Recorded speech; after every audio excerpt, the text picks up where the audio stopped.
जय हिंद साथियों, मैं आपके अपने YouTube चैनल ज्ञान अकेडमी से आकाश शर्मा। साथियों, आज की वीडियो में जो हम चर्चा करेंगे वो आज से हम लगातार संविधान की चर्चा करेंगे आगे तक, यानी कि आर्टिकल फर्स्ट से और आर्टिकल 395 जब आर्टिकल खत्म हुआ वहां तक चर्चा करेंगे। साथियों, जो हमने पहली वीडियो बनाई थी वो तो मौलिक अधिकार के ऊपर थी, वो बिल्कुल अलग वीडियो है। यहाँ से जो हम संविधान पढ़ेंगे वो बिल्कुल अलग होगा, यानी कि जो पिछली वीडियो में बता चुके हैं उसके बारे में भी आगे चर्चा करेंगे हम जब ये संविधान लगातार चलता रहेगा। तो जैसा कि मैंने बताया कि संविधान के आज हम आर्टिकल फर्स्ट से चर्चा करेंगे। तो जैसा कि संविधान क्या है, संविधान एक पुस्तक है, यानी कि एक बुक है जिसमें क्या है, जिसमें चैप्टर्स हैं। जिस प्रकार से हमारे किसी बुक में साइंस की, ज्योग्राफी की जो बुक होती है उसमें चैप्टर्स होते हैं ना, उसी प्रकार से क्या होता है संविधान में भी चैप्टर्स होते हैं। अच्छा, संविधान में जो चैप्टर होते हैं उनको चैप्टर ही बोलते हैं क्या? नहीं, उसको चैप्टर नहीं बोलते, उसको भाग बोलते हैं। क्या बोलते हैं? भाग। हमारे संविधान में जो चैप्टर है उनको बोलते हैं भाग। वैसे हमारे संविधान में कितने भाग हैं? टोटल हमारे संविधान में 25 भाग हैं, यानी कि A, B, C, D हैं 3 भाग। लेकिन हम उनकी चर्चा नहीं, हमारे संविधान में जो न्यूमेरिकल वैल्यू है भाग की वो है 22 भाग है हमारे संविधान में। उसके बाद में जो हमारे संविधान, जैसे किसी भी बुक को लेते हैं हम, ज्योग्राफी की, साइंस की बुक है, तो उसमें क्या चैप्टर शुरू से शुरू होता है एक तक खत्म हो जाता है? नहीं होता। उसमें क्या होता है, संविधान वो जब बुक होती है तो उसमें जो चैप्टर होता है साइंस की है या फिर ज्योग्राफी की बुक है, तो उसमें क्या होता है, जब चैप्टर शुरू होता है तो उसमें टॉपिक वाइज टॉपिक होते हैं कि इसका ये टॉपिक, इसका ये टॉपिक, टॉपिक टॉपिक टॉपिक और बुक ऐसे ही चैप्टर पूरा चलता है। तो इसी प्रकार से इन्हीं में जो भाग है, इसमें इसके बाद भाग के बाद जो इसमें आता है वो आता है आर्टिकल, जो टॉपिक की तरह होता है। आर्टिकल यानी कि इंग्लिश में कहते हैं, हिंदी में कहते हैं अनुच्छेद।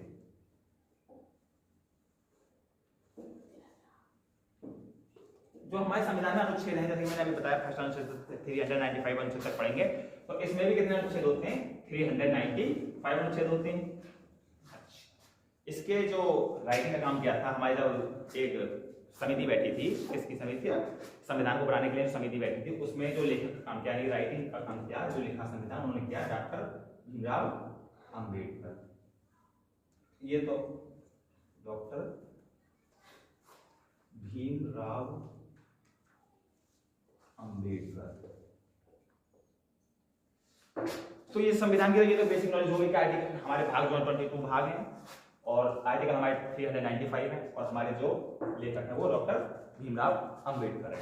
अब हम इसमें जो आज की जो चर्चा शुरू करेंगे, हम शुरू करेंगे आर्टिकल फर्स्ट से। इसके जो 395 आर्टिकल है उसके भाग 1 में आर्टिकल फर्स्ट, यानी कि संविधान बिल्कुल शुरुआत से शुरू करेंगे।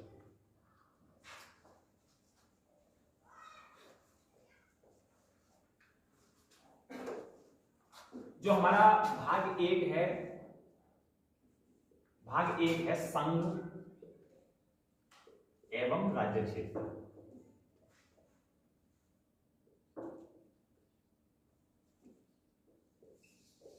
संघ यानी कि भारत और राज्य क्षेत्र मतलब उसके क्षेत्र।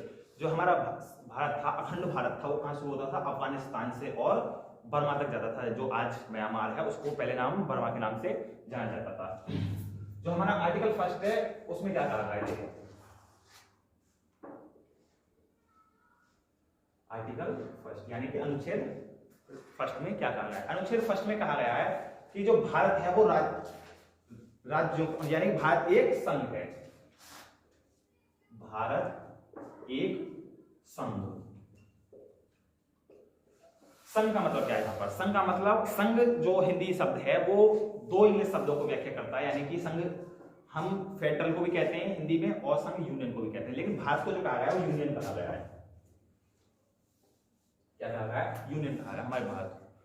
तो ये मैंने जैसे अभी बताया कि फेडरल और यूनियन, तो ये आखिर होते कितने हैं? ये 3 होते हैं। हमारे जो जितने भी हमारे विश्व में कंट्री हैं, यानी कि हमारी दुनिया में जितनी भी कंट्री चल रही है, देश चल रहे हैं, वो 3 प्रकार से बटे हुए हैं, या तो कॉन्फेडरल होगा या फिर फेडरल होगा या फिर यूनियन होगा।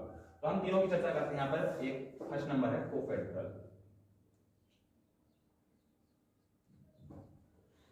दूसरा है हमारा फेडरल और तीसरा है हमारा यूनियन। इसको कहते हैं परिसंघ,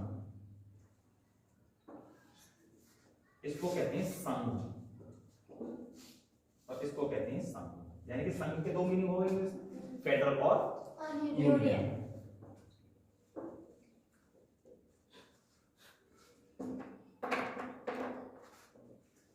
तो जब कॉन्फेडरेशन की हम बात करेंगे तो उसमें क्या होता है कि उसमें हमारा कोफेडरल कैसे ऐसी वो है व्यवस्था जिसमें बहुत छोटे छोटे जो देश होते हैं आपस में मिलते हैं एक दूसरे के साथ में, और क्या होते हैं, एक देश का निर्माण कर लेते हैं, यानी कि अपनी थोड़ी शक्तियां किसको दे देते हैं, एक केंद्र की सरकार रख लेते हैं अपने यहाँ और उसको शक्तियां दे देते हैं। लेकिन इसमें जो केंद्र की शक्ति, केंद्र जो होता है उसके पास में ज्यादा शक्ति नहीं होती है, उसके पास में बहुत थोड़ी शक्ति होती है, मिनिमम। यानी कि इसमें से जब चाहे कोई भी देश अलग हो सकता है, क्या हो सकता है, अलग हो सकता है इसमें, जब चाहे जब। किसी का मन क्या हमको अच्छा नहीं लग रही है तो अलग हो जाओ। संघ जो है, संघ ऐसा है मतलब कि जो फेडरल है, यानी कि इसमें जो तो जाते हैं, इसकी जो शक्ति है इसकी अपेक्षा ज्यादा है, यानी कि जो इसमें केंद्र की सरकार रहेगी, जो केंद्र में रहेगा, उसकी शक्ति फेडरल में, को फेडरल से ज्यादा रहेगी। लेकिन इसमें भी इतनी शक्ति नहीं है जितनी यूनियन में। यूनियन जो है, यूनियन एक शक्तिशाली है, बहुत ज्यादा बताएंगे। जैसा कि फेडरल जो होता है, फेडरल में सिर्फ ये होता है कि तुम जुड़ जाओ, और यदि तुम्हें ज्यादा अच्छा ना लगे, हालांकि इसमें भी ठीक ठाक है, लेकिन इसमें इतना अच्छा नहीं है जितना यूनियन में है, कि जब तुम्हें अच्छा ना लगे तो तुम निकल सकते हो, जब अपने मर्जी करे। तो इसमें भी अलग हो सकते हैं। लेकिन देखिए, क्या यूनियन में अलग हो सकते हैं? भारत में यूनियन है, क्या राजस्थान अलग हो सकता है हमारे यहाँ से? नहीं हो सकता आसानी से।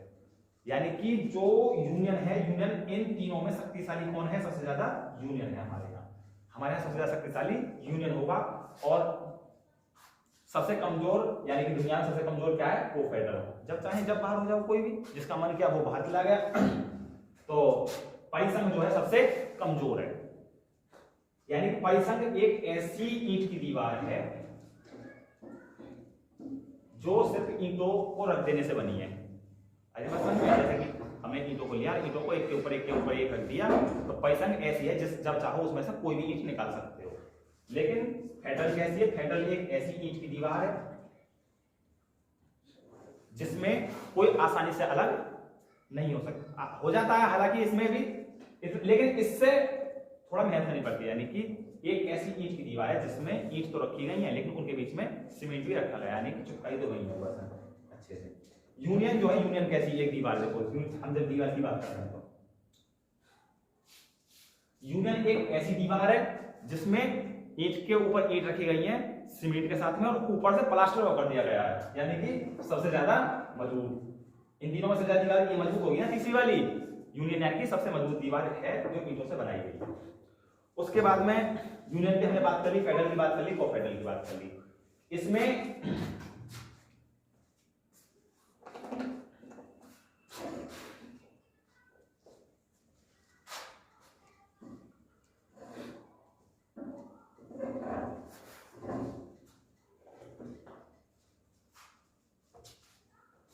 इसमें जो कहा गया है, दूसरी चीज कही गई, पहले तो ये है, दूसरी चीज कही गई है जो भारत के राज्य हैं वो किसके अंदर आएंगे? अनुसूची 1 के अंदर।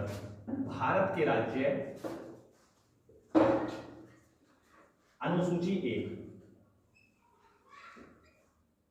यानी कि पहले तो कहा गया भारत के बारे में जानना है, भारत में कितने राज्य हैं, क्या हैं, तो आर्टिकल 1 में जाओ। आर्टिकल 1 से भी मुड़ जाएगा किसकी तरफ? अनुसूची 1 की तरफ। यानी कि भारत में अनुसूची, भारतीय संविधान के शुरू के कुछ पेज हैं उसमें अनुसूची बनाया गया है। तो अनुसूची जो है उसमें, अनुसूची में क्या दिया गया है? भारत की राज्यों के बारे में दिया गया है। तो भारत में कितने राज्य हैं? इस समय कितने राज्य हैं? 28 राज्य हैं ना हमारे भारत में, 28 राज्य हैं, और केंद्रीय प्रदेश कितने?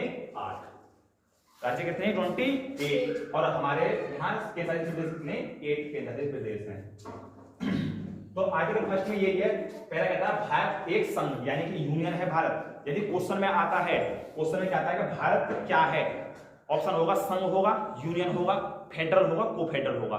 तो क्या आंसर संघ होगा? नहीं, आंसर संघ नहीं होगा। दूसरे नंबर पर लिखा होगा यूनियन। यूनियन, तो हमारा जो ऑप्शन यूनियन का होगा वो सही होगा। को फेडरल यानी कि संघ सही नहीं होगा, संघ तो फेडरल का मतलब भी संघ है और किसका? यूनियन का मतलब भी संघ है, तो इसलिए संघ सही नहीं होगा। सही क्या होगा? सही होगा हमारा यूनियन। आइए बात समझ में।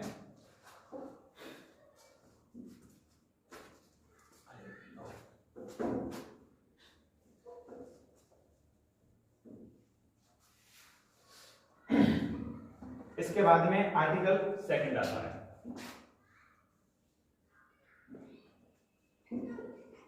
आर्टिकल सेकंड क्या कहता है? आर्टिकल सेकंड कहता है राष्ट्रपति की पूर्व अनुमति से, राष्ट्रपति की पूर्व अनुमति से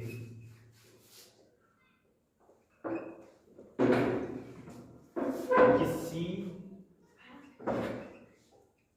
भी देश को भारत में मिलाना।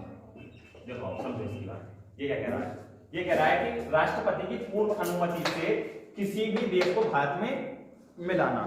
ये कह रहा है कि यदि कोई कंट्री चाह रही है, छोटी मोटी कंट्री है, बड़ी कंट्री है, कोई भी है, वो चाह रही है कि हम किस में मिल जाए, हम भारत में मिल जाए, हम भारत के हम भी भारत में जुड़ना चाहते हैं, तो वो किससे कहेगी? संसद से कहेगी। यानी कि हमारे देश में क्या कहेगी कि हम तुम्हें मिलना चाहते हैं। तो जब हम देश में वो मिलना चाहती है तो क्या करना पड़ेगा? सबसे पहले हमें राष्ट्रपति की पूर्व अनुमति चाहिए। फिर राष्ट्रपति मना कर सकता है? नहीं, मना नहीं कर सकता राष्ट्रपति, कहीं महाभियोग लग जाएगा, फिर उसके बाद चर्चा बाद में करेंगे। तो राष्ट्रपति की पूर्व अनुमति से, यानी कि राष्ट्रपति उसे बता दो कि हम किसको, किसी देश, कोई देश हमें मिलना चाह रहा है, हम उसको मिलाने जा रहे हैं अपने देश में, बस इतना है इसका मतलब, और कुछ नहीं। तो राष्ट्रपति की पूर्व अनुमति से भारत में किसी भी देश को मिला सकते हैं। यानी कि ऐसा हुआ था तुम्हारा 1975 में, इसमें 1975 में जो सिक्किम था हमारा, वो कैसा राज्य बन गया? हमारा एक नया राज्य बन गया। कैसा बना था? सिक्किम एक छोटा देश था, अलग देश था बिल्कुल। वो कहां से जुड़ा हमारे पास वो 35वें संविधान संशोधन, वो 36वें व संविधान संशोधन करके, 36वें संविधान संशोधन करके भारत में किसको जोड़ दिया गया? सिक्किम को जोड़ दिया गया। सिक्किम एक अलग देश था जिसको राष्ट्रपति की पूर्व अनुमति के पश्चात 1975 में 36वां संविधान संशोधन करके क्या सिक्किम को हमारे देश में जोड़ दिया गया है। तो इसका ये एग्जांपल बनता है। इसके बाद में आता है अनुच्छेद 3, यानी कि आर्टिकल 3।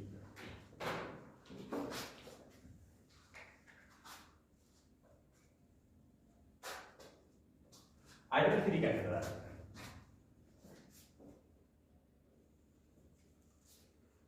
देखो हमने अभी आर्टिकल 2 में क्या देखा था कि जो बाहरी देश हैं, यानी कि जो बाहर के देश हैं, जो हमारे देश के हिस्सा नहीं है, उनको हम कहीं यदि वो चाहें तो हमारे देश में आ सकते हैं, और राष्ट्रपति की पूर्व अनुमति के पश्चात हम उनको भारत में शामिल कर सकते हैं। लेकिन इसमें क्या कहा गया है? इसमें कहा गया राष्ट्रपति की पूर्व अनुमति से।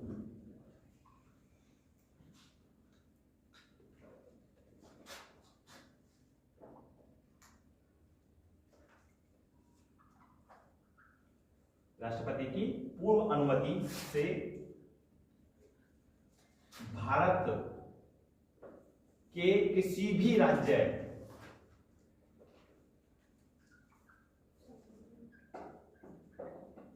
की सीमा में तथा नाम में परिवर्तन, इसको समझो ये क्या कह रहा है। अभी हमने जो अनुच्छेद 2 पढ़ा था उसमें कहा था कि जो बाहर की कंट्री है, यानी कि हमारे देश का हिस्सा नहीं है, उनको हम अपने देश में ला सकते हैं। किसकी अनुमति के पश्चात? राष्ट्रपति की पूर्व अनुमति के पश्चात। लेकिन इसमें क्या कहा गया है? इसमें कहा गया है कि राष्ट्रपति को बस बता दो, क्या कर दो? राष्ट्रपति को बता दो। राष्ट्रपति की पूर्व अनुमति का मतलब बस इतना है और कुछ नहीं। राष्ट्रपति यहाँ तो मना कर सकता है, राष्ट्रपति बाध्य है, कहने मतलब ये है। इसको अनुच्छेद और में अभी हम आगे डिस्कस करेंगे। तो राष्ट्रपति की पूर्व अनुमति से भारत के किसी भी राज्य, यानी कि भारत में जो राज्य है इस समय कोई भी राज्य है, उसको क्या कर सकते हैं हम? या तो नाम में परिवर्तन कर सकते हैं, या फिर राज्य की सीमा यानी कि क्षेत्र में क्या बढ़ा भी सकते हैं उसे, या फिर कम भी कर सकते हैं। चाहे अब यदि भारत सरकार चाहे तो क्या कर सकती है? उत्तर प्रदेश को 2 भागों में बांट सकती है, जो बात हुई थी अभी बीच में कि उत्तर प्रदेश को एक पूर्वांचल उत्तर प्रदेश बना दो, एक पश्चिम वाला अलग बना दो। तो लेकिन अभी ऐसा कुछ है नहीं है डिस्कस, ऐसा हुआ है लेकिन काफी बार हुआ है, इसके एग्जाम्पल काफी है। अभी हाल ही में 2014 में क्या हुआ? हाल में 2014 में जो तेलंगाना के लोग थे वो मांग कर रहे थे कि हमारा एक अलग राज्य बना दो, आंध्र प्रदेश से हमें अलग कर दो। लेकिन कराना 2014 में किसको अलग करा? तेलंगाना को अलग करा। किससे अलग करा 2014 में तेलंगाना? तेलंगाना को 2014 में तेलंगाना को अलग करा, किससे? आंध्र प्रदेश से अलग करा है। तेलंगाना को आंध्र प्रदेश से अलग किया है और ये 2014 में किया है। इसके एग्जांपल काफी हैं, हम एग्जांपल की तरफ डिस्कस करते हैं एक बार। हमारे जो एग्जांपल है, पहला एग्जांपल है 1 नवंबर 2000 1 नवंबर 2000 को सबसे पहले मध्य प्रदेश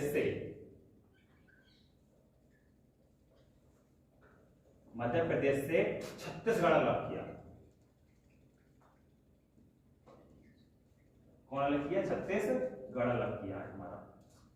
अच्छा, इसका जो दूसरा एग्जांपल है, जो ये लगातार 3 किए थे, 9 नवंबर को, किसको? 2000 को ही कौन अलग किया? 9 नवंबर 2000 को उत्तराखंड अलग किया उत्तर प्रदेश से।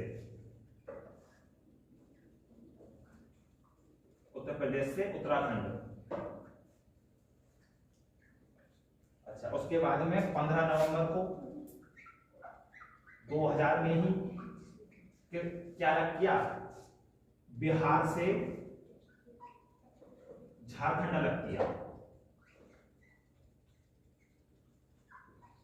और हाल ही में जो नया एग्जांपल है वो है तेलंगाना, यानी कि किससे अलग किया? आंध्र प्रदेश से तेलंगाना को अलग किया। तो यहां हमारा आर्टिकल नंबर 3 में इतना कहा गया है। आर्टिकल नंबर 4 देखते हैं।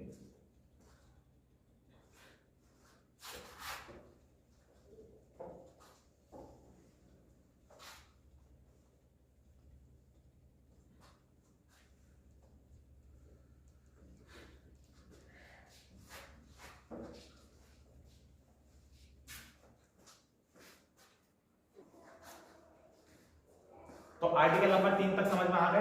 अब आर्टिकल नंबर 4 को देखते हैं।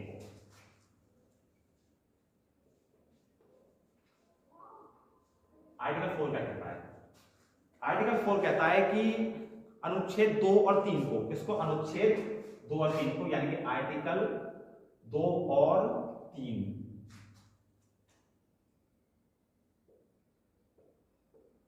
आर्टिकल 2 और 3 को किससे अलग किया गया है? आर्टिकल 368 से अलग किया गया है। क्या कह रहा है? ये 368 से अलग कर दिया गया है। किसको? आर्टिकल 2 और 3 को। तो 68 क्या? 368 समझो पहले थोड़ा सा। 368 कहता है कि यदि तुम कोई भी बिल संसद में पास करते हो तो उसको पहली बात तो अच्छे बहुमत की आवश्यकता होगी। उसके बाद में जो बिल होगा तुम्हारे, यदि संसद पास कर देते हैं, यानी कि लोकसभा और राज्यसभा, इसको आगे डिस्कस करेंगे। लोकसभा राज्यसभा क्या है, कैसे बिल पास होता है, सब कुछ डिस्कस करेंगे आगे। कि यदि उसको पास कर देते हो, उसको राष्ट्रपति का हस्ताक्षर यानी कि साइन की जरूरत होती है। लेकिन इसमें क्या कहा है? इसमें आर्टिकल 2 और 3 को आर्टिकल 368 से अलग किया गया है, बिल्कुल अलग। इसमें क्या कहा गया है? इसमें कहा गया है कि यही तुम आर्टिकल 2 और आर्टिकल 3 का प्रयोग करते हो, यानी किसी कंट्री है और किसी को अपने देश में मिलाते हो, या फिर अपने देश का जो राज्य है उसको टूटते हो, यानी कि तोड़ देते हो, और उसके सीमा में परिवर्तन करते हो, नाम में परिवर्तन करते हो, तो क्या होगा? उसके लिए आर्टिकल 368 यानी कि राष्ट्रपति के साइन की आवश्यकता नहीं होगी। साफ साफ कहा गया है इस बात के लिए आर्टिकल 368 में। तो जब सीमा में बदलाव करना होगा, यानी कि क्षेत्र में बदलाव करना होगा, इसमें बदलाव करना होगा, तो 368 लागू नहीं होगा, यानी कि राष्ट्रपति के हस्ताक्षर की कोई जरूरत नहीं है। और एक सामान्य बहुमत यानी कि 50% से, मात्र संसद में 50% से क्या कर दिया जाएगा? उसको पास कर दिया जाएगा। जैसे कि तेलंगाना का भी मैंने एग्जांपल दिया था, तो आर्टिकल 3 के लिए तेलंगाना के, आंध्र प्रदेश के लोग जो थे वो बहुत ज्यादा किस ग्रोथ पर थे, यानी कि उनकी जो विधानसभा है उसमें भी वो बिल पास नहीं हुआ था कि तेलंगाना को अलग करना चाहिए, किससे? आंध्र प्रदेश से। आंध्र प्रदेश में बहुत ज्यादा ग्रोथ था। लेकिन क्या हुआ? क्या बात मानी? नहीं मानी। क्या हुआ? संसद ने जब मन करा, क्या करा? आर्टिकल 3 का प्रयोग करते हुए तेलंगाना को एक नया राज्य बना दिया। अच्छा, तो यहां तो हमारी आर्टिकल ये, यानी कि मैंने क्या बताया था, आर्टिकल इसमें रहते हैं 1 से 4 तक। भाग 1 में आर्टिकल 1 से 4 तक रहते हैं। तो हम 4 आर्टिकल डिस्कस कर चुके हैं। इसके बाद में कुछ और देखते हैं।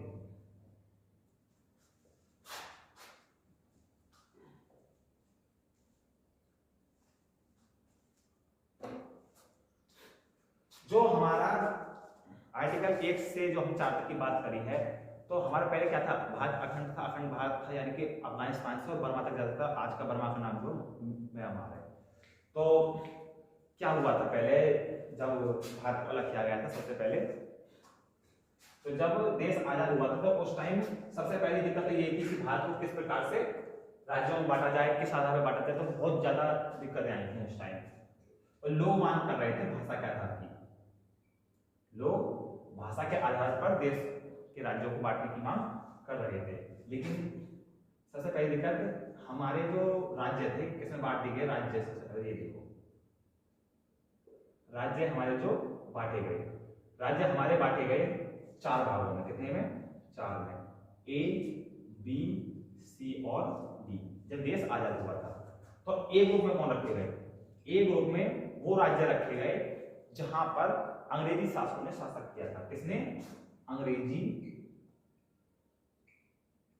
शासकों ने शासन किया। अच्छा, इसके बाद में जो हमारे राज्य थे उनको बी में बांटा गया। किसमें बांटा गया? बी में बांटा गया। बी में क्या था?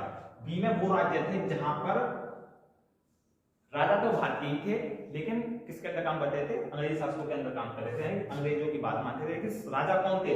हिंदू राजा थे, या वो सॉरी भारतीय राजा थे। कौन थे? भारतीय राजा।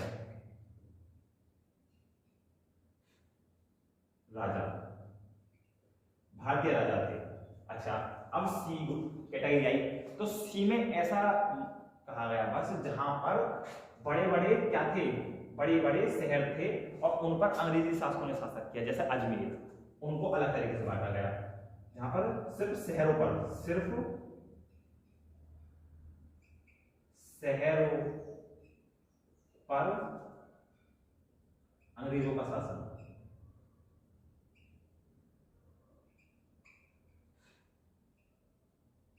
अरे बात समझ में? जहां पर मतलब सिर्फ अंग्रेजों का शासन किन पर था? शहरों पर था। छोटे मतलब कि काफी बड़े बड़े शहर थे वो भी, लेकिन उनको अलग बांट दिया गया। इतने बड़े जितना बड़ा राज्य होता है शहर के, इसमें एग्जांपल दिया जाता है। अच्छा, डी में यूटी रखे गए, केंद्र शासित प्रदेश, जिसमें अंडमान निकोबार था सिर्फ।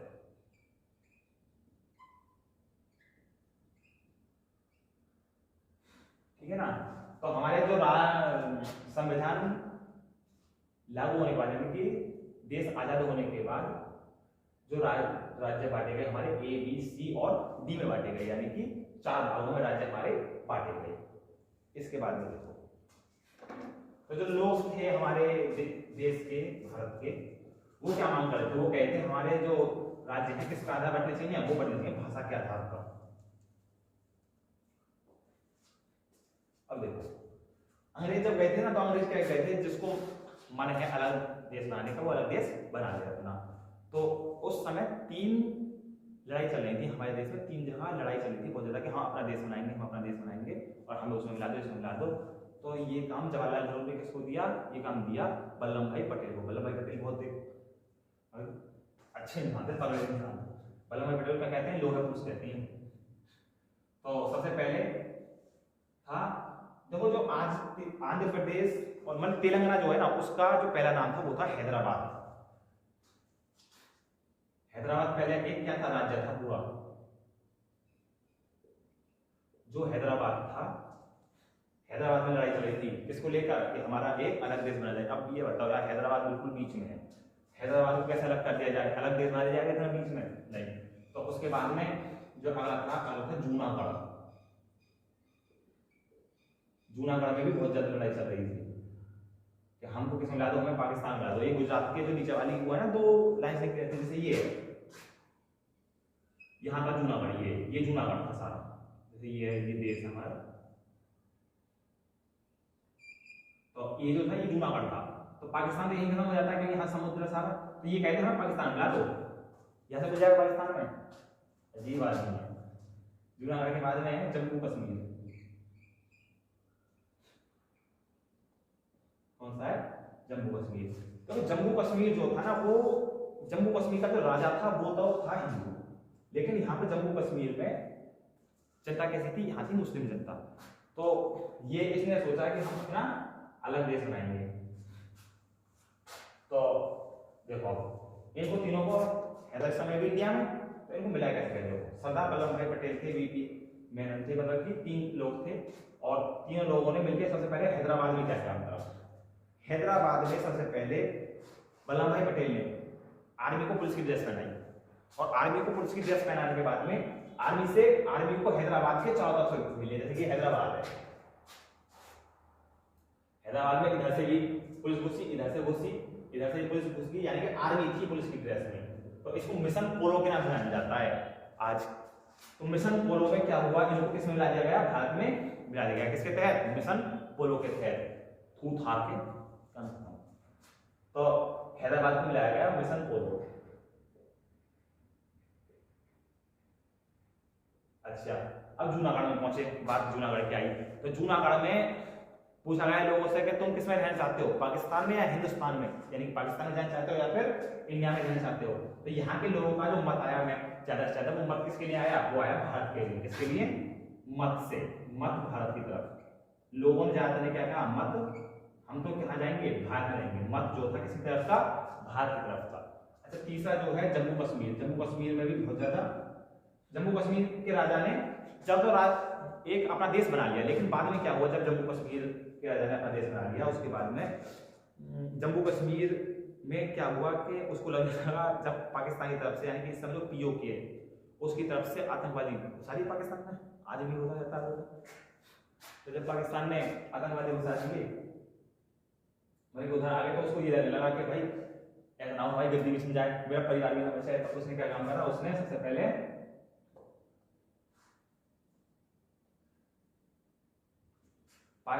पाकिस्तान की तरफ से क्या आए, मतलब कि घुसपैठी घुसे उसमें आतंकवादी के रूप में। जब उसमें आए तो उन्होंने क्या काम करा, उन्होंने भारत में मिलने की साजिश करी। तो जवाहरलाल नेहरू ने कहा हम तुम्हें मिलना चाहते हैं। जब उन्होंने कहा कि हम तुम्हें मिलना चाहते हैं, तो उस टाइम उनको भारत में मिलाया जाएगा, किसके तहत, विलय पत्र के तहत। एक उस पर साइन करा लिए पत्र पर कि हम में तुम मिल रहे हो, इस बात की वो करो, पुष्टि करो। तो ये तीनों किसके थ्रू मिले, एक मिशन पोलो, मत भारत की तरफ आ गया लोगों का, और विलय पत्र के थ्रू ये मिले। किसने मिलाए, सरदार वल्लभ भाई पटेल ने।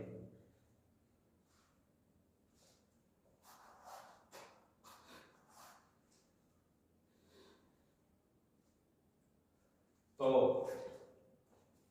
क्या हुआ कि 1953 में एक रामलू नाम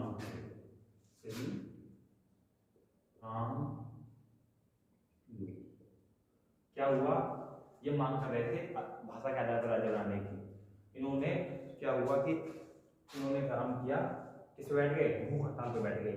और भूख हड़ताल पे बैठने के बाद में 56 दिन बाद में क्या हो गई, मृत्यु हो गई।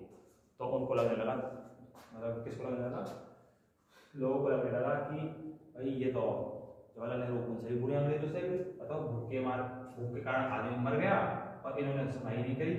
तो और ज्यादा, मतलब बहुत ज्यादा विवाद हो गया। इस किस्म से जब विवाद हुआ तो क्या हुआ, सबसे पहले इन्होंने एक हमारे जस्टिस से फजल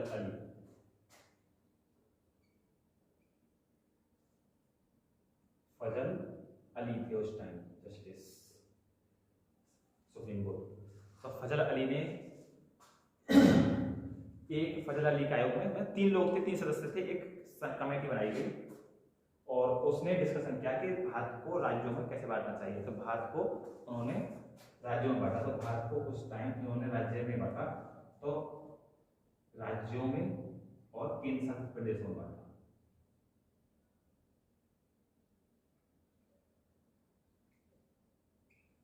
जो आज की डेट में चल रहा है, यानी कि जो इस टाइम केंद्र शासित प्रदेश और राज्य है ना, वो किसने दिए थे, वो फजल अली ने दिए। तो इस प्रकार से जो हमारा संघ एवं राज्य क्षेत्र है यहाँ पर समाप्त होता है, यानी कि आर्टिकल 1 से और 4 तक की बात हमारी समाप्त होती है। फजल अली आयोग के बाद में हमारे जो आज के चल रहे हैं, यानी कि जो राज्य हैं और केंद्र शासित प्रदेश हैं, ये चल रहे हैं। तो धन्यवाद, पढ़ाई करते हैं, ऑल द वेरी बेस्ट।